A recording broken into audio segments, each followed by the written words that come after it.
Tip number 1. Huwag ka na bumili ng Sky Piercer pag hindi ka makapitas at puro deaths ka pa. Madami ako nakikita kahit mythical immortal na bumibili pa rin ng Sky Piercer kahit sobrang kawawa na sila.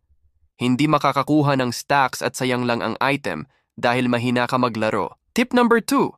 Huwag bumili ng Antique Cuirass kapag puro magic type ang kalaban dahil ang Antique Cuirass at pang-counter sa mga physical damage na skill-based.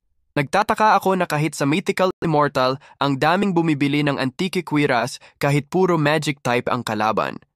Ang tanong, paano sila nakarating ng Mythical Immortal kung hindi nila naiintindihan ang mga items? Tip number 3.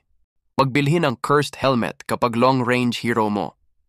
May mga nakikita akong Estes at Rafaela users na bumibili nito.